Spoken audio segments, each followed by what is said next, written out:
When he was coming, I told him, I said I was a big fan of Stephen Moore. Let's give him a great East Tennessee welcome.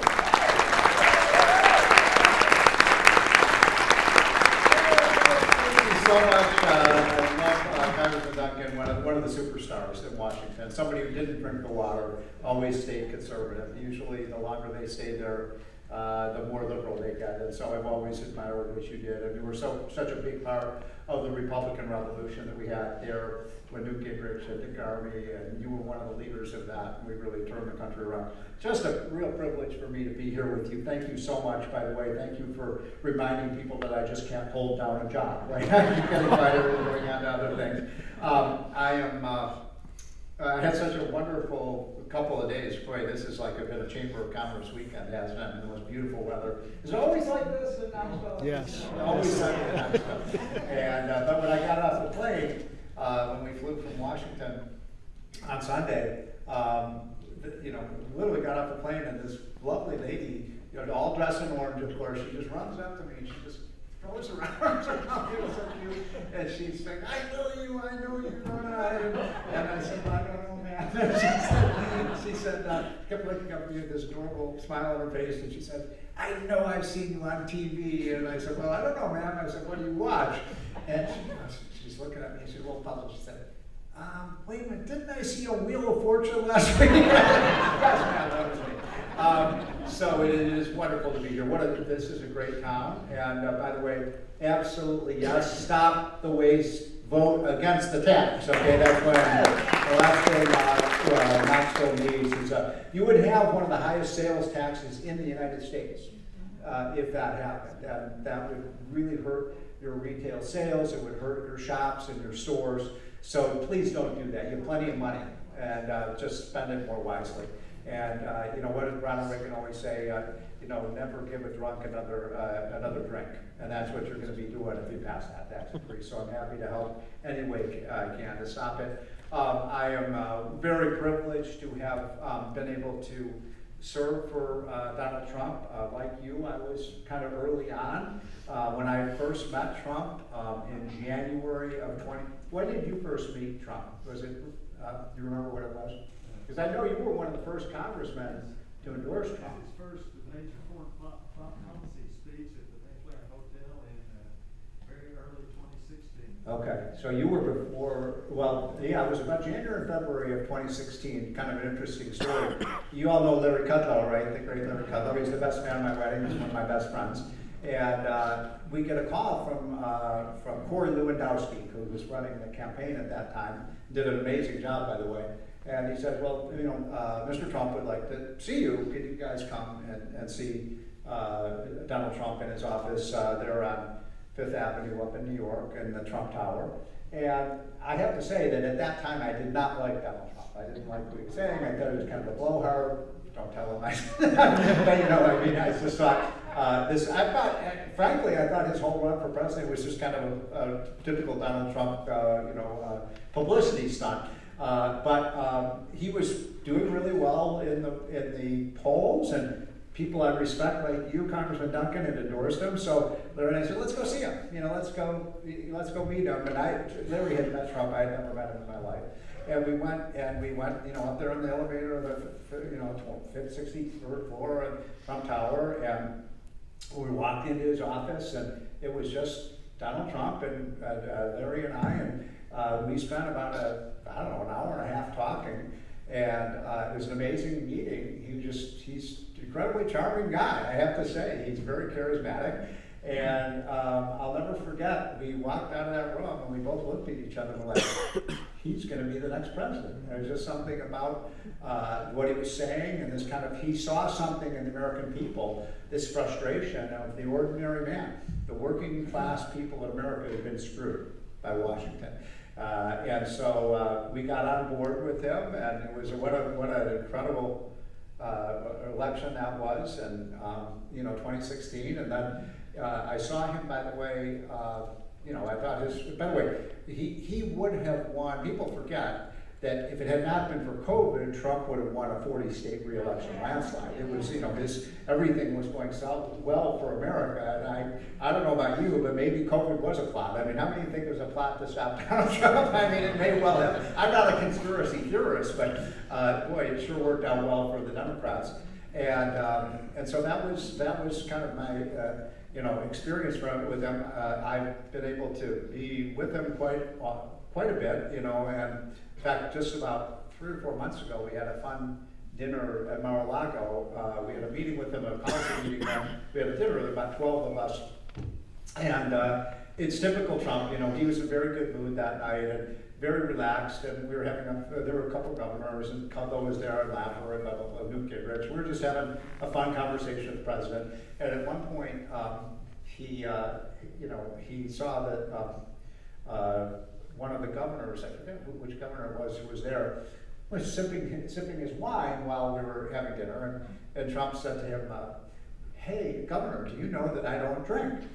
And by the way, how many of you knew that about Trump, that he doesn't drink? I've been around him all the time, but it never occurred to me I'd never seen him drink. And so he said, "Do you know I don't drink?" And the governor's a little embarrassed, because he's sipping his wine, and he says, "Oh yes, Mr. President, I have heard that about you." And he Trump goes, "Governor, can you imagine me if I drank?" Very, very funny guy. It's very charming. And so, and most importantly, he is making America great again, right? He is making America great again. And so I'm very proud to be associated with what he's doing. On the economy, I think he's pushing almost all the right buttons. I don't agree with him on tariffs. Many of you may know that. Every time, I just saw the president about 3 weeks ago in the Oval Office, and the first thing he said is, "There's Steve Moore. He's a great economist, but he doesn't like my tariffs." I'm not looking for tariffs, but I like just about everything else he's doing.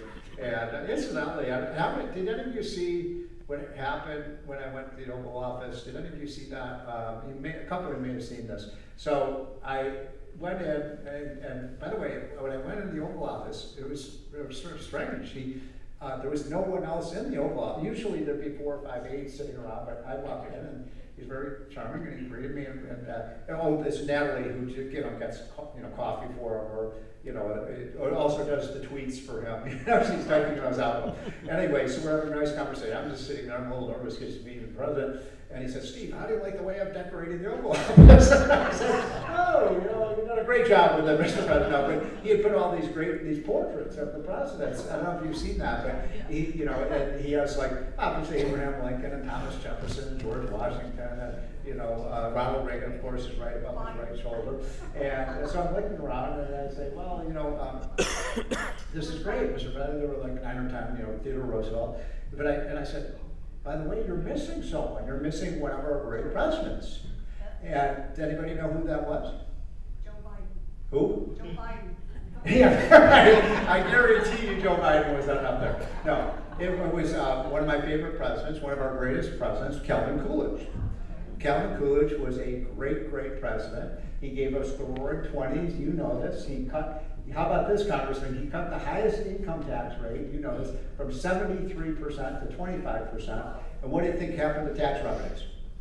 They went up, up, up, up, up. He was the first supply sider before we had Jack Kemp. By the way, did you know Jack at all? Kemp? Love Jack Kemp. He was a hero of the Reagan Revolution.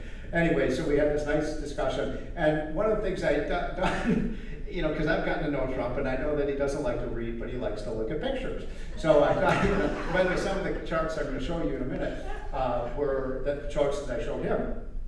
And so, my staff and I were working to put these things together, and we had a little chart book that we put together. And I said, no, I'm not going to give him this chart book. I said, let's take big poster size, things into the Oval Office. And they said, oh no, you can't walk into the Oval Office with these big posters. Yes, I can. So we had these 6 posters. I walk in like this, with them. And after our shooting the breeze for about 5 or 10 minutes, I said, Mr. President, can I show you these charts? And so I said, this shows such and such, and this is such and such, and this. And he goes, these are fantastic. I love these. He goes, Natalie, let's have a press conference. And I'm like, oh, what? And he said, the next thing I know, this vintage Donald Trump, he opens the door. He says, tell the press we're ready. The press, they're all just sitting around, waiting for him to Sure enough, he opens the doors to the Oval Office, like 40 reporters stream in and 8 cameras, blah, blah, blah.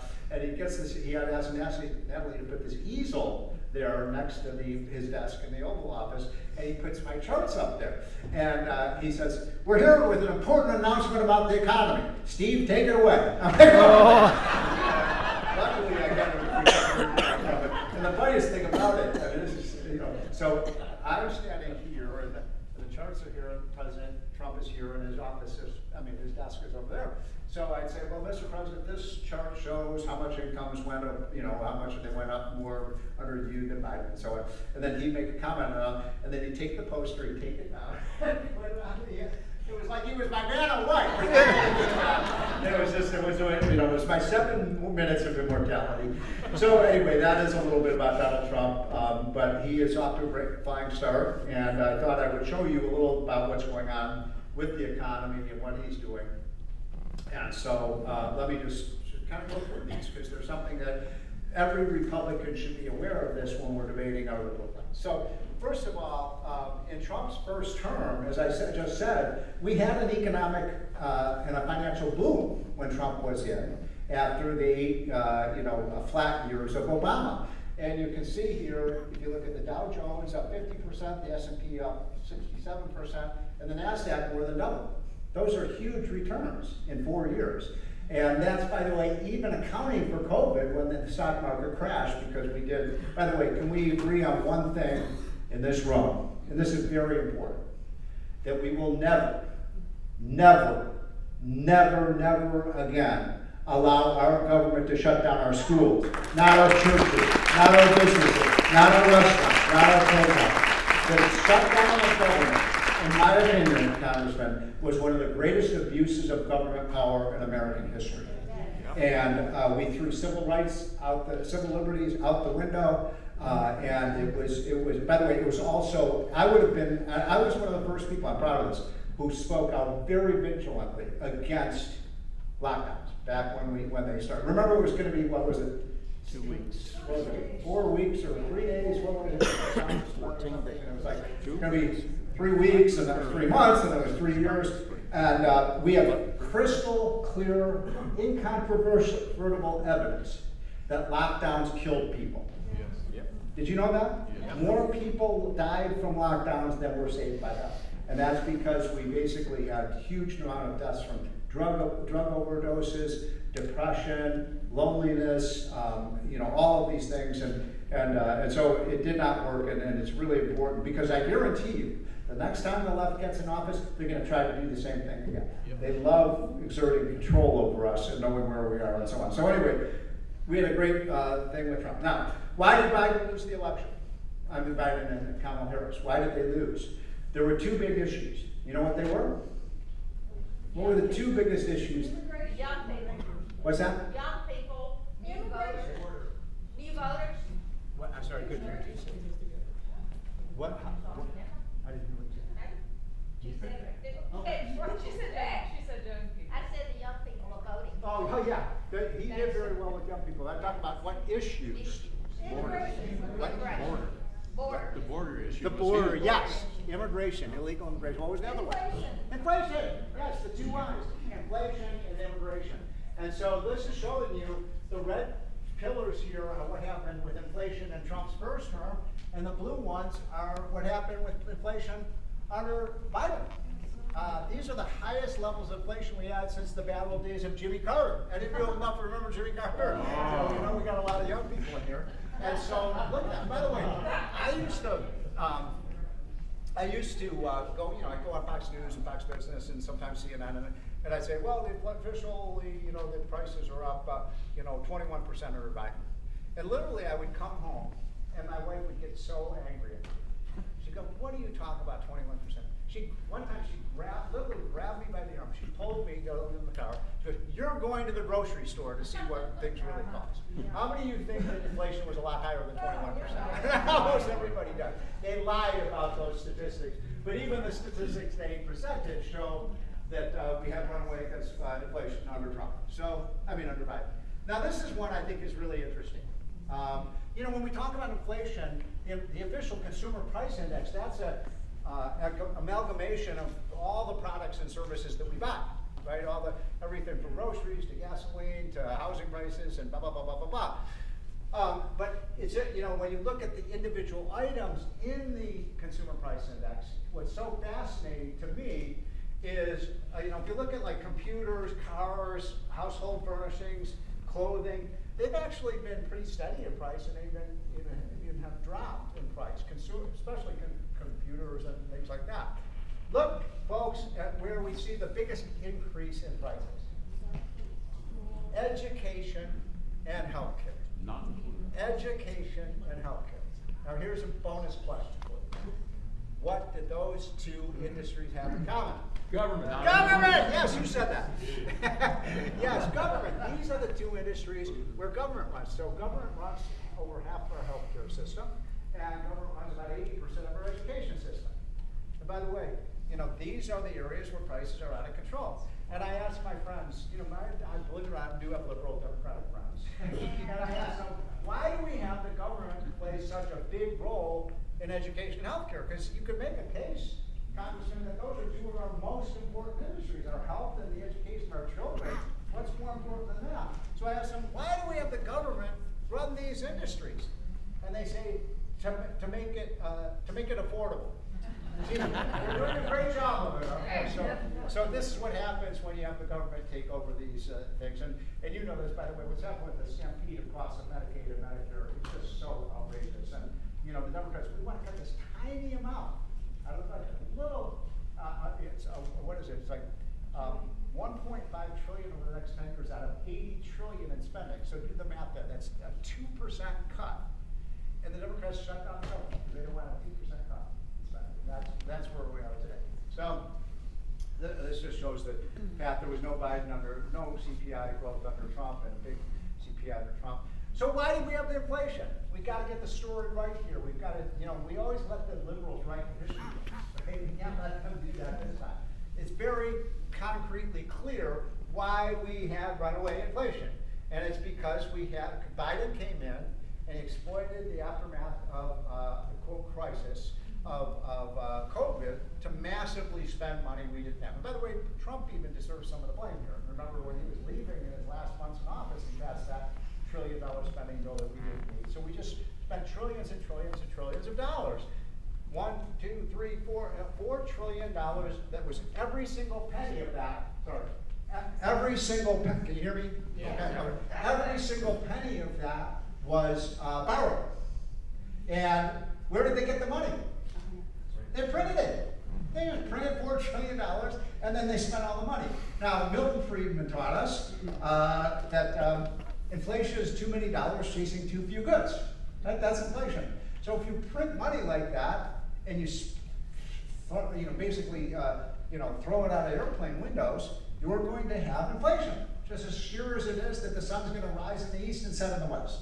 And yet all the politicians, don't worry, this won't cause inflation. Yes, it did. It caused runaway inflation. And that's why getting control of the government spending is so important. One of the things that I feel very strongly about, how many of you would say you're very worried about the size of our debt and our deficit? Almost everyone in this room. You wouldn't be a Republican if you weren't concerned about this. And I'm concerned about it too. But one of the things our great friend Jack Kemp taught us is that you have to have economic growth. And growth is the solution to almost anything. As we become more prosperous or our economy grows, the most important thing right now is to make sure the economy grows faster than our debt. And it hasn't been doing that. That's been outgrowing. But if you look at all the forecasts, they show, oh my God, we're going to have these massive debt and deficit through the future, except they're expecting a very low rate of economic growth. And actually, this is one of the charts I showed Trump. If we could get, what they're predicting is 1.7% growth in the next 25 years. That's pathetic, that's pitiful. We're America, we're not gonna have 1.7% growth, we can have a growth rate twice that high. And that would be the average of this country over the last 100 years. So if you get to 3% growth, you see what you're seeing, you bend that curve down. And that's why growth is so important. And every decision we make in Washington should be, is this going to make our economy grow faster? Because it will bring the debt down, not up. Okay, now this is a really important chart. And this is showing that we had almost no illegal immigration in Trump's first term, almost zero. And then you can see what happens to illegal immigration under Biden. It goes up 3 to 4 times higher. And this gentleman was right, that the reason this was hugely unpopular. I mean, we are a nation of immigrants, and you're not going to find anybody in this room who is more pro-immigrant than I am. Immigrants are a blessing to America. They share our freedoms. They're incredibly productive. They're incredibly hardworking. They are a blessing to us. But they have to come in legally, right? They have to come in legally. And Biden just basically opened the floodgates, let anybody come in, completely destroyed, in my opinion, our immigration system. And so anyway, I showed Trump this chart, and out of the 20 charts or so I was showing him, this is the one he really honed in on. And this was about 3 years ago. We were in a separate meeting with Trump. And he goes out and he shows Susie Wiles and all the people on the campaign, look at this chart. And so now, he loved this chart. Now, does anyone know the significance of this chart? He lived, he didn't die from the bullet. What'd you say? We're showing this shot when we got shot. Exactly. So this was not the exact same chart, but he took these numbers and made up his own chart. And this was the chart that Trump pointed to when the bullet whizzed by his ear. So I saved Donald Trump's life. But I'm just kidding. But let me say, if I may, because I'm not, I want to say something because I feel very strong about this. How many of you are old enough to remember when Reagan was shot in 1981? A lot of you are. You're a little older. Okay, I remember. I think I was 19 or something like that when that happened. And do you remember when the announcement came out in the middle of the afternoon that Reagan had been shot? Do you remember when you were not in Washington at the time? But you know, the original report says the president's been shot, but he's going to be okay. Remember that? He was not okay. He almost died on the operating table that night. He came very, very close to dying. And I think a lot about this because if that bullet had been 1 centimeter closer to his brain, he would have died. And same thing with Donald Trump. Now, I'm not an especially religious person, but I do think that was divine intervention. Don't you? I mean, it's amazing to keep our 2 greatest presidents alive so they could change our country. So that is one of the most important ones I wanted to show you. Just a couple of other things I want to mention to you. This is the Laffer curve. You know the Laffer curve. When tax rates go down, revenues go up. Happens every time. Every time we cut tax rates, good things happen to the economy. So you can see the blue line is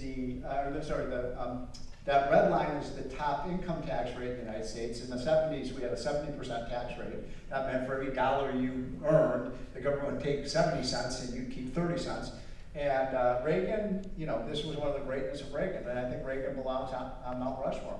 He took the top tax rate from 70 to 50 to 28%. It's a big, big reduction in tax rates. And look what happened to revenues. They went up, up, up, up, up, up, up, up, up. Same thing, look at the tail end of this when Trump cut taxes. Look at the blue line, it went up and up and up. So every time they raise tax rates, the revenues go down, and every time they cut tax rates, they go up. And that is called the Laffer curve, and it is absolutely true, and it's been proven historically. Now this is another one I wanted to show you. The biggest, how many of you agree with me on this? The biggest financial scam in America, bar none, is how much universities and colleges are charging our kids. It is outrageous.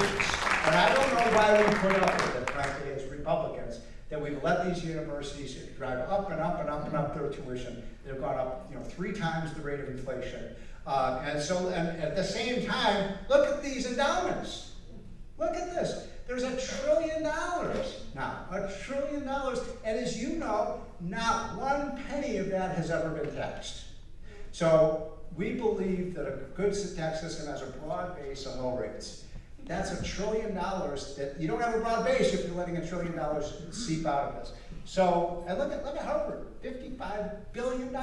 Harvard's endowment is so large, they can provide free tuition to every student that enters that college from now until forever and not run out of money. And what are they using it for? Tuition keeps going up and up and every year. So I'm anti-tax, but I say we should start taxing these endowments and using that money to lower our debt. I really do. I feel it's outrageous what's going on in these universities. So I'll show you a few more, and then, Biden did create jobs. He did create jobs, but they were almost all in government and healthcare, not in the productive sector of the economy. By the way, those numbers have completely reversed under Trump. So did you see that they had another rift today? And it's about time. We are draining the swamp, folks. We are draining the swamp. We're not firing these folks when it was so enlarged under Trump. Biden. Now, this is something I really wanted to show you because it's so cool what's going on. And by the way, I think that Tennessee was 6th on this, so they don't. So the biggest story in America, and boy, was reinforced in knowing this by coming to Knoxville, because Knoxville is one of the fastest. You know this. It's one of the fastest growing towns in America, and so this is the big deal. That I'll just put it very simply.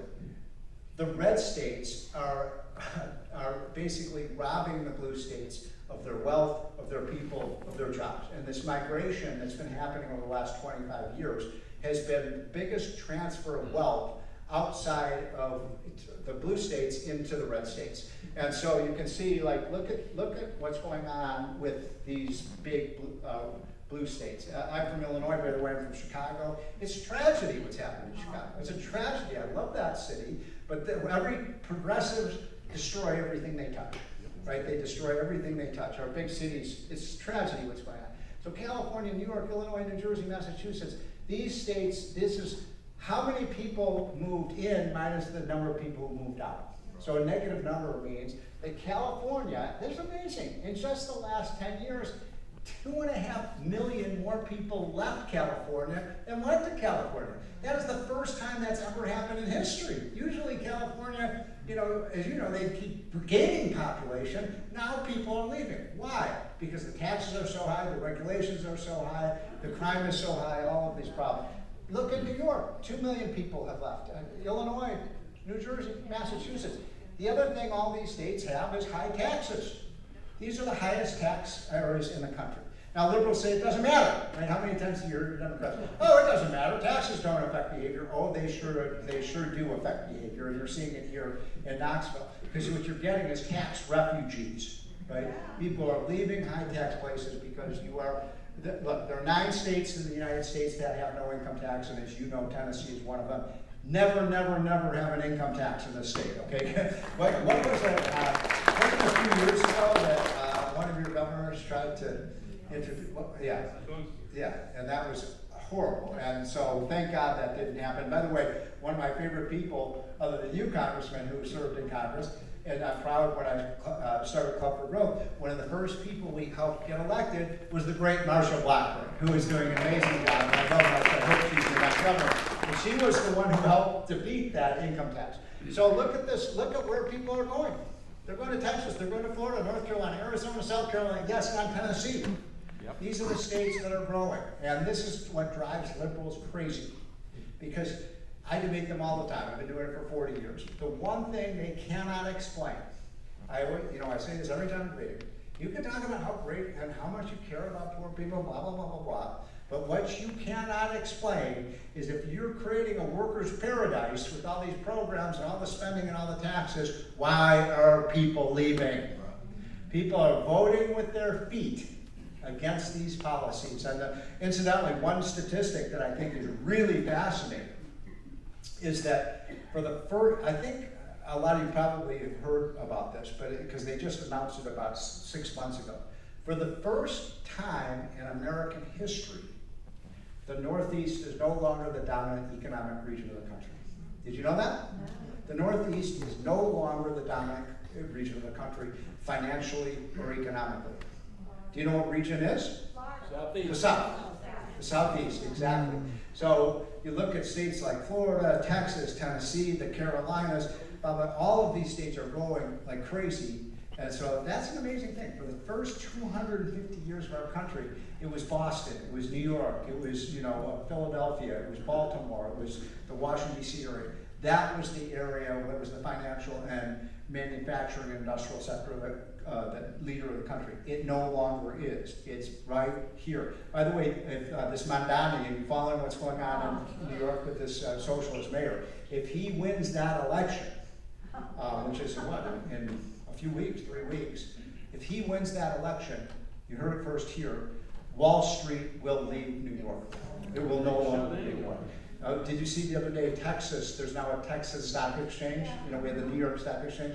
It's going to move to Dallas, or it's going to move to Miami, or something like that. So this is a huge, huge story of this transfer of wealth that's going on day after day after day.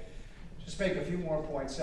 This is pretty interesting. We do something at ALEC, which is a group of state legislators. I know some of the folks in here who are in the state legislature are part of ALEC.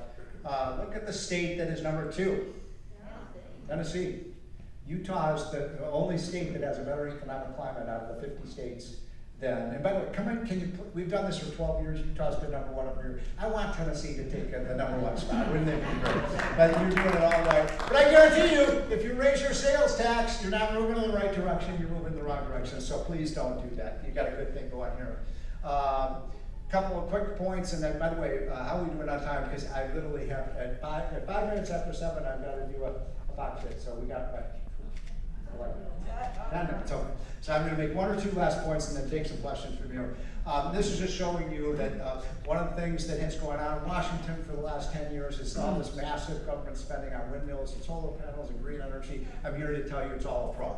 It's all a fraud. There is no green energy transition happening despite hundreds and hundreds of billions of dollars of tax dollars.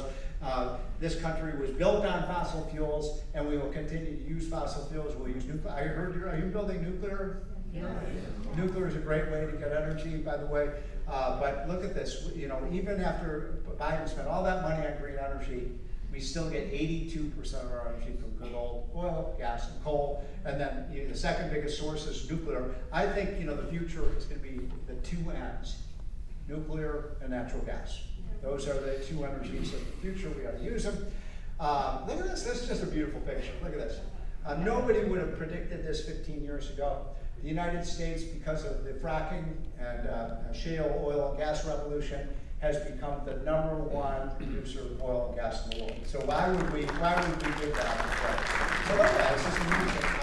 And then this is what is with these? Do the Democrats actually even believe half of the stuff they say? I mean, seriously. So they keep saying, oh, China's all in on green energy. They're going to do all this solar and wind power. No, they're not. Look at this.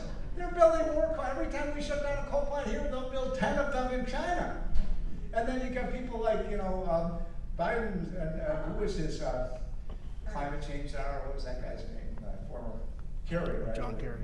He's like, oh, we just met with them, and the Chinese say we're all in on green energy. No, they're not. Look what they're doing, not what they say. So it's sad that we're putting our coal workers out of work when they are building more and more coal plants. And I think I am going to stop. I'll just end on this last point, because it's something that makes me very proud as an American. I am so sick and tired as a red-blooded, 5th-generation American, this idea that America is a systemically racist country. The United States is not a systemically racist country. We are the country that actually provides opportunities for everyone of all races. And one of the ways that I like to amplify this message, this is from the most recent, this one is a little out of date, I apologize, but the numbers haven't changed much. That if you look at the groups in America that have the highest income, look at that. It's Indian Americans, it's Filipino Americans, it's Chinese Americans, Japanese. Wait a minute.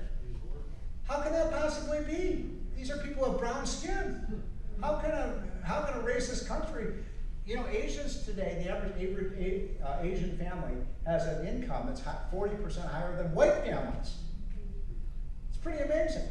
And by the way, does anybody know what ethnic group has the fastest rise in income?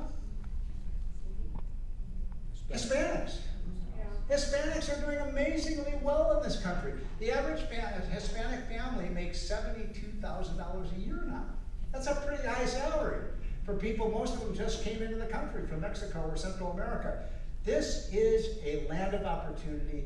We do have a melting pot. It works. It's sad, by the way. The one group that is at the bottom is Black Americans. we're not seeing economic progress of Black Americans, we're seeing in all these other groups. Hispanics have sprinted ahead of Black Americans. I don't want to get into why that's happening. Racism may have some to do with that, but that's not the explanation. It's only a small part of the explanation. We have to do something about making sure that this is a land where everyone prospers. So we are on a great path right now. Trump is, I don't agree with everything Trump is doing, but I'm extremely optimistic and bullish on the American economy. So thank you very much for having me. And we have about 6 minutes or so for questions.